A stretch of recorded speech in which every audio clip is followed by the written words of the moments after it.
Salam damai sejahtera bagi kita semua jemaat Tuhan yang hadir pada pagi ini, juga jemaat Tuhan yang mengikuti secara online dan juga yang ada di Radio Sumber Kasih. Tuhan memberkati kita semua hari ini dan sepanjang bulan September kita bersama-sama belajar dalam bulan keluarga apa isi hati Tuhan bagi keluarga kita.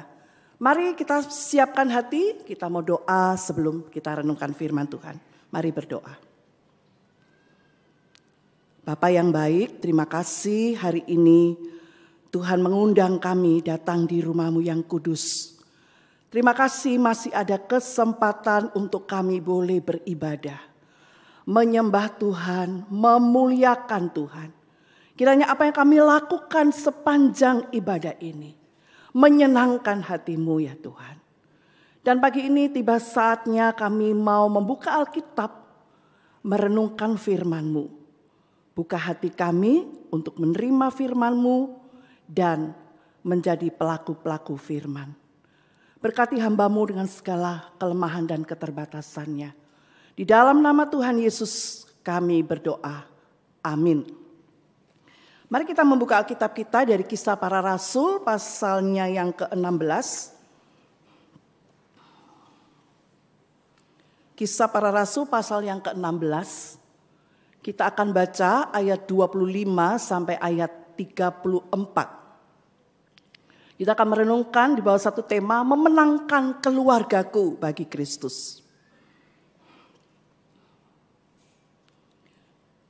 Ayat 25 saya akan bacakan ayat 26 jemaat sekalian sampai ayat 34. Demikian bunyi firman Tuhan.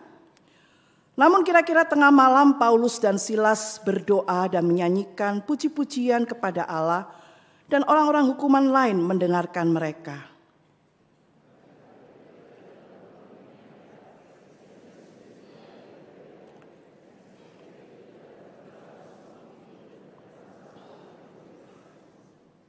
Ketika kepala penjara itu terjaga dari tidurnya dan melihat pintu-pintu penjara terbuka, ia menghunus pedangnya hendak membunuh diri karena ia menyangka bahwa orang-orang hukuman itu telah melarikan diri.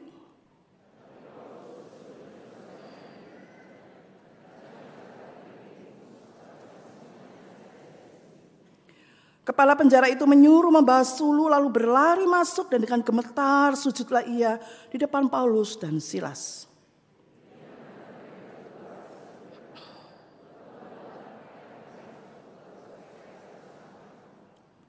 Jawab mereka, percayalah kepada Tuhan Yesus dan engkau akan selamat, engkau dan seisi rumahmu.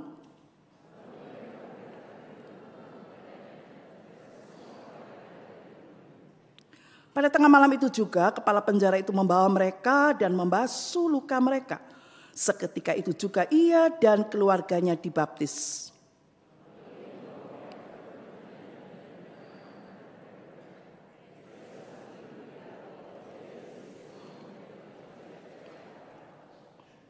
Sampai demikian jauh pembacaan firman, selamat dan berbahagia diberkati setiap kita yang membaca merenungkan firman, lebih lagi yang menghidupi firman Tuhan dalam keseharian kita. Nah saudara, dalam bulan keluarga ini kita akan belajar kesaksian hidup kepala penjara dan seluruh keluarganya yang diselamatkan. Nah saudara, kita tahu bagaimana Paulus dan Silas dalam pemberitaan Injil di kota Filipi. Di mana di dalam pemberitaan Injil itu sama juga dengan di tempat-tempat lain. Pemberitaan Injil ditentang, ditolak, sehingga di dalam bagian ini kita melihat bagaimana Paulus dan Silas menghadapi tantangan dari orang-orang yang membenci Injil Tuhan. Sehingga akhirnya dikatakan mereka ditangkap dan dimasukkan ke dalam penjara. Setelah kita akan melihat dari perikop ini, kita mau belajar. Yang pertama saudara, kita akan melihat bagaimana Allah adalah Allah yang menyelamatkan. Saudara, kalau kita melihat kisah ini, kita akan melihat bagaimana Injil bisa sampai kepada kepala penjara dan seluruh keluarganya.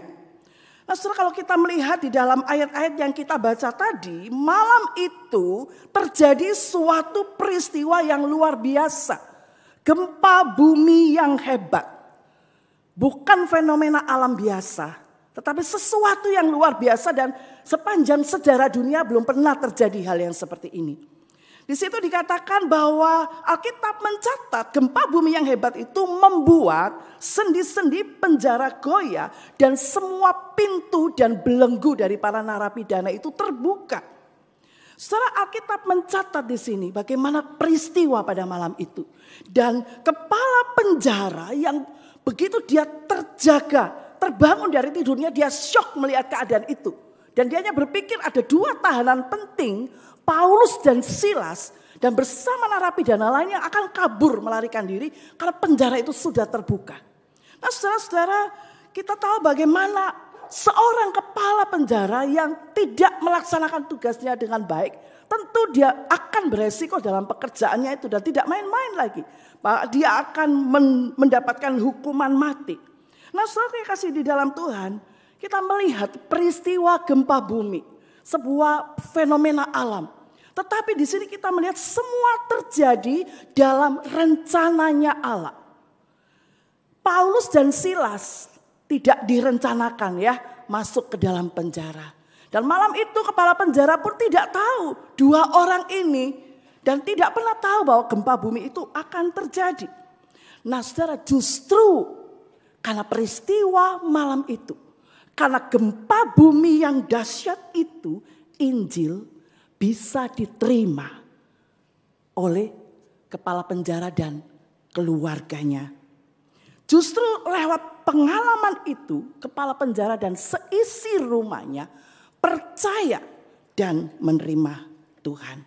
Secara peristiwa-peristiwa yang terjadi dalam hidup kita, ya, Tuhan izinkan dipakai untuk menggenapi rencana dan kehendaknya. Allah berkehendak supaya kepala penjara dan seisi rumahnya itu diselamatkan. Dan Allah menggunakan berbagai macam cara supaya tujuannya terlaksana. Dan dalam perikop ini kita lihat bahwa Allah memakai gempa bumi sehingga Injil boleh diterima oleh keluarga ini. Sebuah kasus lain dalam Alkitab, Niniwe. Kita tahu bagaimana Allah mengutus Yunus untuk memberitakan Injil di Niniwe. Tapi kita tahu Yunus itu tidak mau. Yunus tidak punya hati untuk orang-orang Niniwe. Karena Niniwe orang yang jahat dan sadis menurut Yunus. Tapi hati Tuhan untuk orang-orang Niniwe supaya mereka diselamatkan. Tapi kita tahu Yunus justru lari. Dia naik kapal, dia justru pergi ke arah yang berlawanan dengan Niniwe. Dan saudara, kita tahu di dalam peristiwa Niniwe itu bagaimana Tuhan Allah bekerja. Dia bertindak melalui angin ribut, melalui badai besar, melalui ombak di laut dan awak kapal yang pada hari itu melemparkan Yunus ke dalam laut. Dan Allah memakai seekor ikan besar untuk menelan Yunus. Dan kita tahu akhirnya Yunus dengan terpaksa pergi ke Niniwe dan memberitakan Injil di sana. Dan Niniwe diselamatkan. Saudara, itu isi hati Tuhan. Dan Tuhan menggunakan berbagai macam cara dalam hidup kita. Ketika Paulus dan Silas diizinkan masuk penjara, itu juga dalam izin Tuhan. Peristiwa gempa bumi itu terjadi, itu juga seizin Tuhan. Dan Tuhan berkehendak supaya Injil bisa diberitakan. Itu caranya Tuhan. Dan saudara, itu sebabnya kita tahu bahwa seperti Alkitab katakan bahwa Allah bekerja dalam segala sesuatu untuk mendatangkan kebaikan bagi orang yang dipilihnya, bagi orang yang dikasihnya. Dan saudaraku yang kasih di dalam Tuhan, kita melihat di sini bukan saja Allah itu Allah yang menyelamatkan keluarga kepala penjara dan Filipi. Kita melihat yang kedua bagaimana anugerah Allah yang menyelamatkan itu juga Allah yang mengubah kehidupan kepala penjara. Saudara, kepala penjara ini ketika menghadapi situasi yang sulit saat itu, kalau dua tahanan penting ini Paulus dan Silas lari, kabur, maka dia akan dihukum mati. Dan di tengah-tengah ketakutannya, di tengah-tengah keputusasaannya, dia mau ambil tindakan bunuh diri. Lalu Paulus berseru, jangan celakakan dirimu. Kami semua masih di sini, kami belum kabur. Dan saudara, kemudian Alkitab menuliskan, bagaimana kepala penjara bertanya, apa yang harus aku perbuat supaya aku selamat? Saudara, di Filipi ketika pemberitaan Injil oleh Paulus dan Silas, kepala penjara pasti tahu apa yang dilakukan Paulus dan Silas di kota Filipi. Pasti dia sudah mendengar orang-orang di Filipi bercerita bagaimana Injil diberitakan di kota itu. Kalau kita melihat tadi ayat yang ke-25, pasti kepala penjara juga mendengar malam itu Paulus dan Silas bernyanyi di dalam penjara yang gelap dan pengap. Saudara yang kasih di dalam Tuhan, maka ketika kepala penjara bertanya, apa yang harus aku perbuat supaya aku selamat? Keselamatan apa yang dibicarakan di sini? Bukan saja keselamatan fisik. Dia tidak dihukum. Tetapi ada sesuatu yang lain. Keselamatan yang bernilai kekal, yaitu keselamatan di dalam Yesus Kristus. Paulus dan Silas katakan ayat 30, percayalah kepada Tuhan Yesus, maka engkau akan selamat, engkau dan seisi rumahmu. Kepala penjara buka hati untuk Tuhan. Dan dia bersama keluarganya, seluruh keluarganya ambil keputusan, percaya dan dibaptis. Saudara, keselamatan sudah datang. Hari itu adalah hari yang begitu berbeda bagi kepala penjara. Dia mengalami Tuhan dan dia meresponi imannya dengan percaya kepada Yesus. Saudara, kita lihat betapa berbedanya dari orang yang sebelumnya gak kenal Tuhan, tidak percaya Tuhan.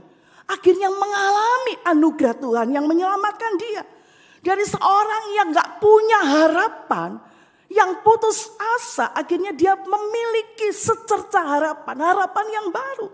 Dari orang yang terhilang tadinya, menjadi orang yang diselamatkan. Dari orang yang sangat takut, syok, lihat kejadian itu. Menjadi orang yang sangat sukacita. Ayat 34 dicatat demikian. Begitu berbeda ketika Allah mengubah kehidupannya. Tapi bukan saja kepala penjara.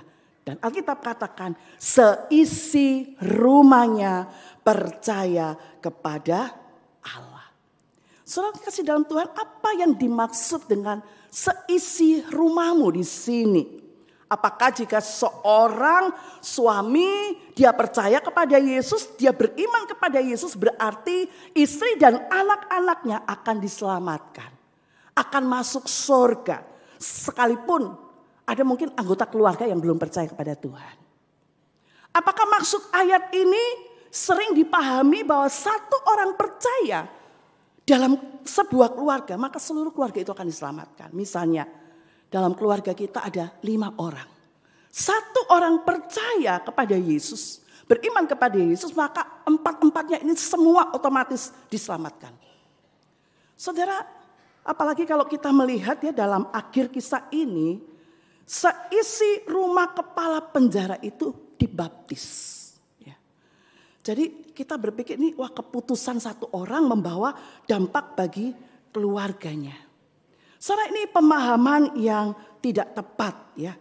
Kalau kita melihat di sini bahwa di dalam ayatnya yang ke-30 dikatakan ayat 31, percayalah kepada Tuhan Yesus dan engkau akan selamat, engkau dan seisi rumahmu.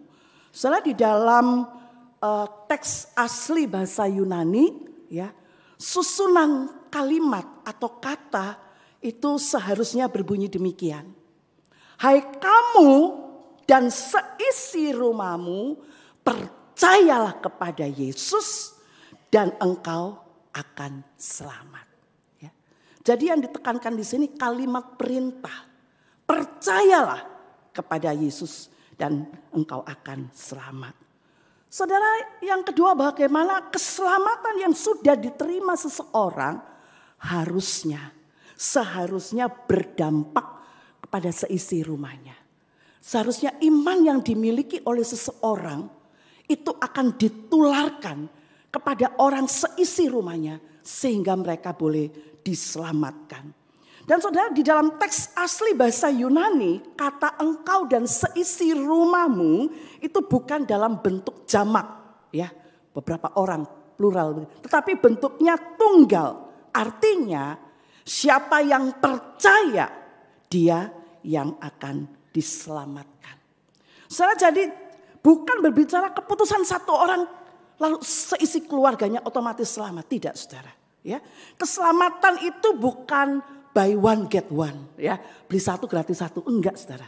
Ya, keselamatan itu bukan nebeng, keselamatan itu bukan keturunan, tapi urusan pribadi, masalah pribadi. Keselamatan adalah satu keputusan individu untuk percaya kepada Yesus Kristus.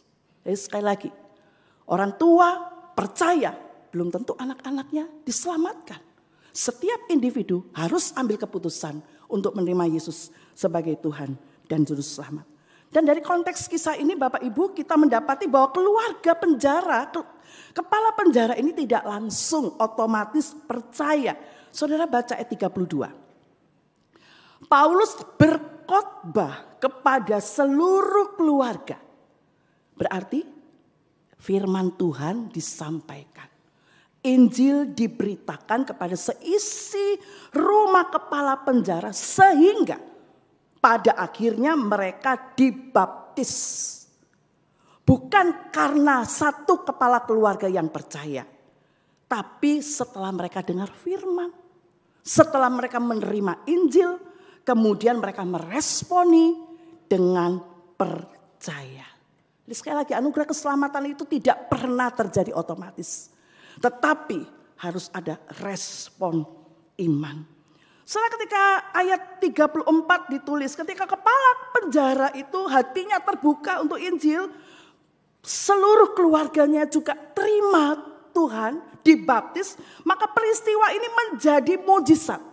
Menjadi satu sukacita, kebahagiaan bagi kepala penjara. Saudara lihat ayat 34, Alkitab menulis, ia sangat bergembira. Kenapa? Alasannya bahwa ia dan seisi rumahnya telah percaya kepada Allah. Saudara, apa yang membuat keluarga kita happy? Apa yang membuat kebahagiaan dalam keluarga kita? Apakah kalau orang keluarga beli oto baru, punya rumah baru, bisa beli ini itu perabot baru, happy ya pastinya ya. Apakah akan ada pekerjaan yang baik? Saudara, untuk semua alasan itu wajar ya kalau kita bahagia. Tapi itu sifatnya sementara saja, bukan? Kalau barangnya hilang atau rusak, saudara pasti susah. Tapi hendaklah sukacita kita karena alasan yang sama dengan kepala penjara, yaitu seisi keluarga kita telah percaya kepada Tuhan Yesus Kristus. Bagaimana dengan keluarga kita? Bagaimana dengan orang tua kita? Apakah mereka sungguh sudah percaya dan menerima Yesus? Bagaimana dengan anak-anak kita? Apakah mereka sudah percaya kepada Tuhan Yesus? Saudara, pastikan anak-anak kita, cucu-cucu kita sudah menerima Yesus Kristus sebagai Tuhan dan Juru Selamat mereka secara pribadi. Saudara, banyak orang tua berfokus penuh pada masa depan anak. Ya, mulai dari ngurusin sekolah, kuliah, pekerjaan, sampai anak-anak menikah, sampai anak-anak merit, kita semua berfokus bagaimana supaya anak-anak itu punya masa depan yang cemerlang. Tentu ini bukan hal yang salah, saudara. Ya. Saudara, orang Singapura punya 5C. Ya. Mereka memastikan anak-anak mereka 5C. C yang pertama itu cash, duit. Ya. C yang kedua itu car, auto. Ya. C yang ketiga kondominium, rumah mewah. C yang keempat kira-kira apa ya Bapak Ibu? Yang digesek-gesek, kredit card. Ya, kartu kredit. Dan C yang kelima, member ya di sebuah klub. Jadi orang Singapura itu punya filosofi, kalau anak mau berhasil 5C. Cari menantu juga 5C.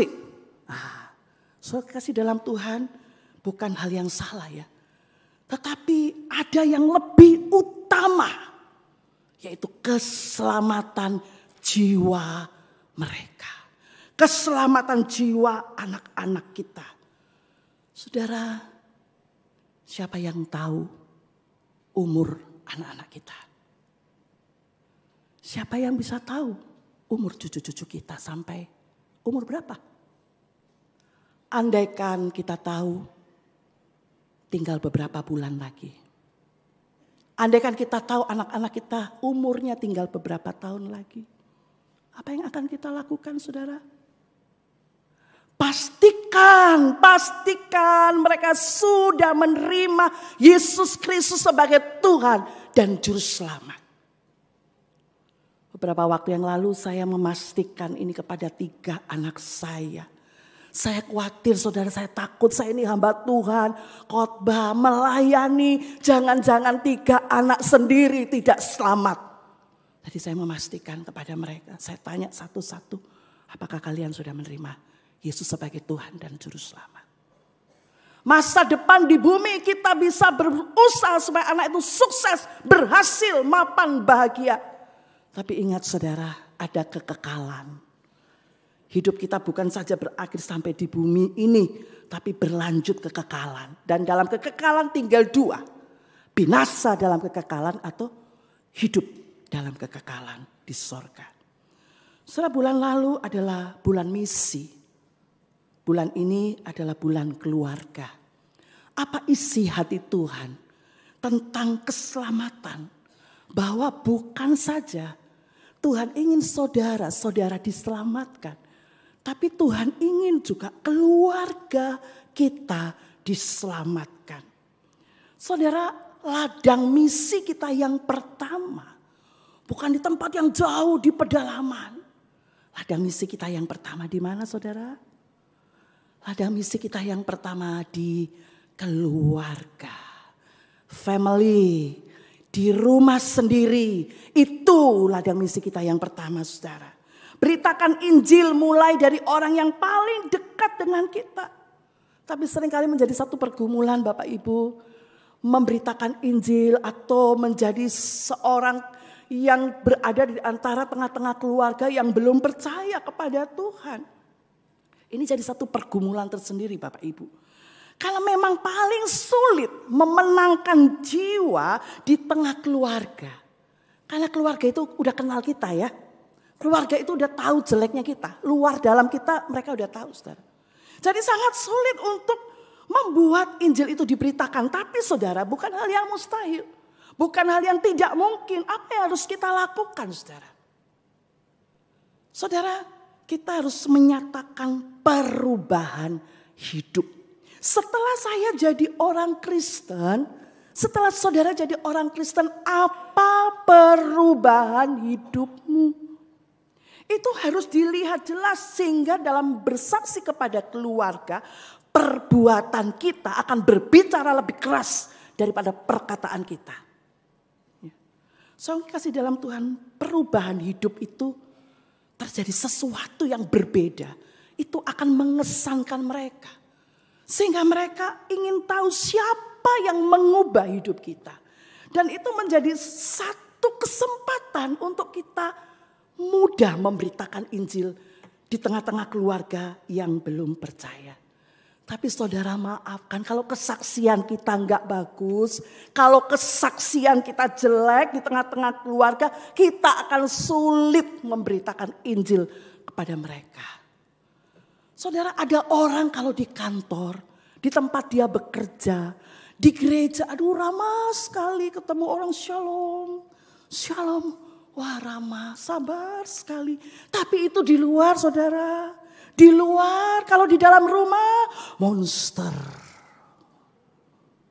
Emosi, naik darah. Ada orang saudara melayani di gereja rajin sekali. Wah segenap hati rajin, disuruh ini disuruh itu, wah cekatan. Tapi di rumah malas setengah mati. Kok bisa ya? Ada ibu-ibu, ada istri-istri saudara rajin ibadah. Tapi di rumah tidak hormat dengan mertua. Kasar dengan mama mantu. Di sini saya lihat tidak ada wajahnya. Tapi di sana sini banyak. Ya. Ada saudara mertua ya. Rajin ke gereja.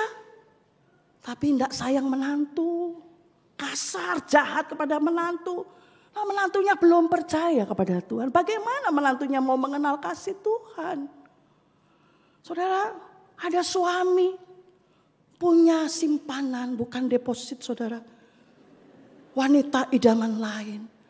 Kalau dia punya simpanan gimana istrinya yang belum percaya bisa kenal Tuhan. Tidak mungkin saudara-saudara ngomong pun sampai bagaimanapun nggak akan mungkin Injil itu diterima saudara. Perbuatan tidak baik, kesaksian hidup tidak baik membuat kita sulit memberitakan Injil. Saudara mengapa tidak bisa memenangkan papa kita, mama kita, keluarga kita, suami, istri, saudara kita yang belum percaya Tuhan. Karena seringkali yang menjadi penghalang adalah kesaksian kita yang tidak baik. Ketika kita tidak punya cinta kasih yang sungguh-sungguh kepada keluarga kita sendiri. Saudara bisa baik kepada orang di luar. Saudara bisa sayang kepada orang di luar. Di rumah sendiri. Memang keluarga kita juga seringkali orang-orang yang menjengkelkan saudara.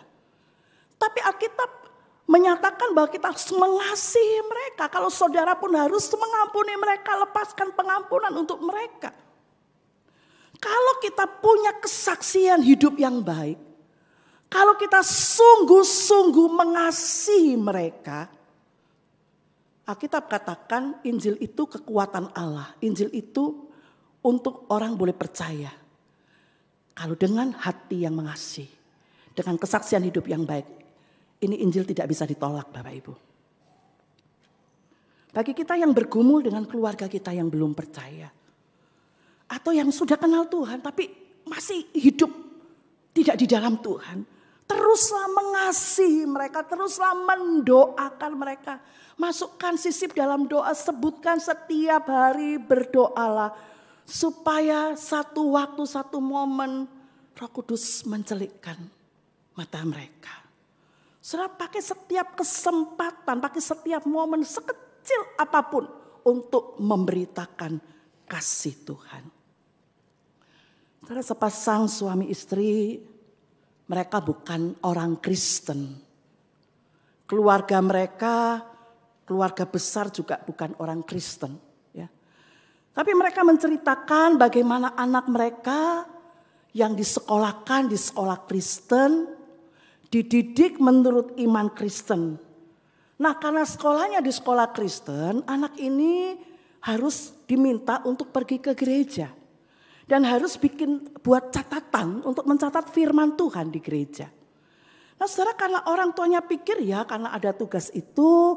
Maka mereka membawa anak ini ke gereja setiap minggu. Saudara pada satu waktu ketika anak ini mendengar firman Tuhan. Hatinya terbuka untuk Tuhan. Dan dia percaya dan mengenal Yesus sebagai Tuhan dan Juru Selamatnya. Saudara sejak saat itu setiap kali hari Minggu, dia selalu mengajak orang tuanya, papa, mama, ayo ikut aku ke gereja. Saudara, papa mamanya bilang ya kamu ajalah ke gereja. Ini kan tugas sekolah, nanti papa mama pasti antar kamu, jemput kamu pulang dari gereja. Tapi setiap minggu saudara, anak ini selalu mengajak papa mamanya, tapi mereka selalu menolak. Karena ini kan bukan keyakinan mereka. Jadi mereka terus bersikeras untuk tidak mau pergi ke gereja. Ya kalau kamu, papa mamanya open ya, kalau kamu ke gereja jadi orang Kristen silakan saja, tapi kami tidak. Saudara beberapa waktu kemudian anak ini jatuh sakit. Dia menjalani sekian lamanya dalam pemeriksaan dan pengobatan dokter. Sampai pada satu titik setelah sekian lama berobat, dokter mengatakan anak ini tidak akan berumur panjang. Maka dokter Katakan kepada orang tua anak ini, ikuti apa yang dia mau. Belikan apa yang dia suka. Karena waktunya tidak lama. Setelah papa mama yang hatinya hancur. Mereka bertanya kepada anaknya, apa yang kamu mau nak? Apa yang kamu suka? Papa mama pasti belikan. Tapi anak ini selalu mengatakan, saya nggak mau hadiah. Saya nggak mau beli mainan. Saya mau supaya papa, mama pergi ke gereja. Itu saja permintaannya, saudara.